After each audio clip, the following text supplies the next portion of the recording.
ये वो कहानी है जिसने सिडनी के बोंडी बीच पर हुए भयावह आतंकी हमले के दौरान दुनिया भर में दिलों को छू लिया। एक आम इंसान की असाधारण बहादुरी की कहानी। उस व्यक्ति का नाम अहमद अल अहमद है।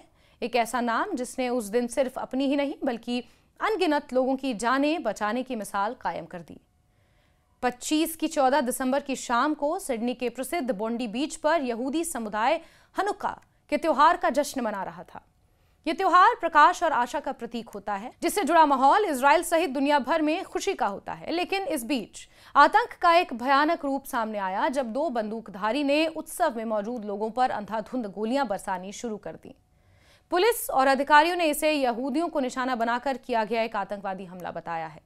इस हमले में दर्जनों लोग घायल हुए हैं और दुर्भाग्य से 16 जानें चली गई हैं। इस डरावने माहौल में जब लोग भागकर अपनी जान बचाने की कोशिश कर रहे थे, तभी अहमद अल अहमद, जो उस समय बिना किसी हथियार के वहां से गुजर रहा था, ने जो किया वहां काफी साहसिक और दिल दहला देने वाला था। स्थानीय मीडिया और सोशल मीडिया पर वायरल हुए वीडियो में देखा गया कि अहमद ने पीछे से हमलावर पर झपटा मारा, उसकी राइफल छीन ली और उसे जमीन पर गिरा दिया।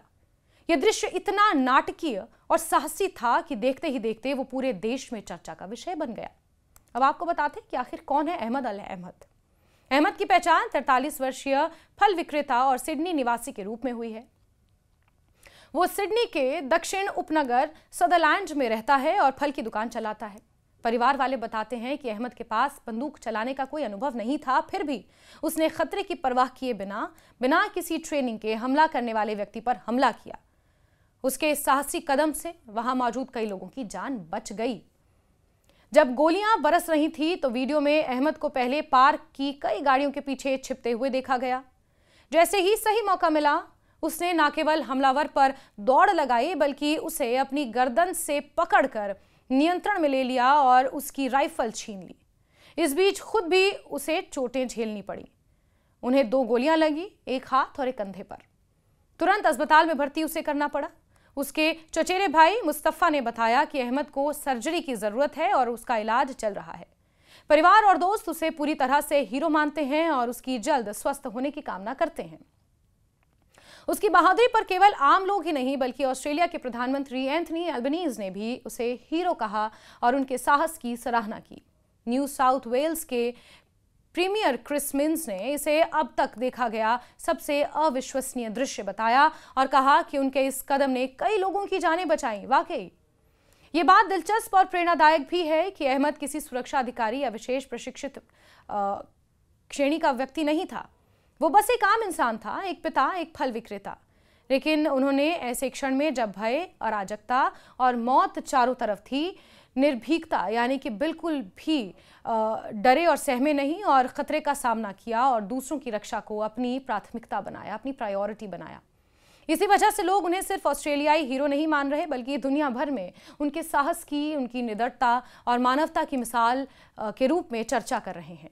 सोशल मीडिया पर वायरल क्लिप ने यह दिखाया कि आधुनिक दुनिया में जब खबरें अक्सर डर, विभाजन, घृणा पर केंद्रित होती हैं, तब ऐसी कहानियां हमें ये भी याद दिलाती हैं कि इंसानियत और बहादुरी आज भी जिंदा है। लाखों लोग अहमद अल अहमद के बारे में चर्चा कर रहे हैं। कई ने उनके कृत्य को मानवता, साहस और सेल्फलेस सेवा का प्रतीक बताया है।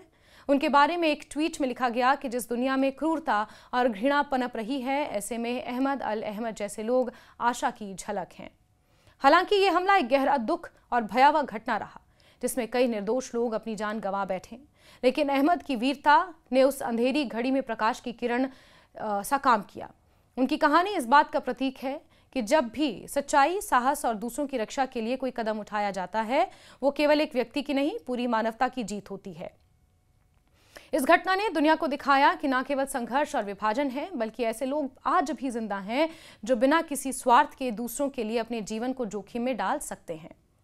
अंत में अहमद अल अहमद की कहानी ये याद दिलाती है कि बहादुरी की परिभाषा केवल युद्ध क्षेत्र में नहीं मिलती बल्कि तब मिलती है जब कोई आम इंसान बिना किसी इंतजार या प्रशिक्षण के अपने भीतर की हिम्मत को बाहर लाकर दूसरों की रक्षा करता है। परिवार वाले बताते हैं कि अहमद के पास बंदूक चलाने का कोई अनुभव नहीं था, फिर भी उसने खतरे की परवाह किए बिना किसी ट्रेनिंग के हमला करने वाले व्यक्ति पर हमला किया। उसके इस साहसी कदम से वहां मौजूद कई लोगों की जान बच गई। उनके इस अदम्य साहस ने बॉन्डी बीच के उस अंधेरे क्षण को एक प्रेरणादायक कथा में भी बदल दिया, जिसे याद रखा जाएगा।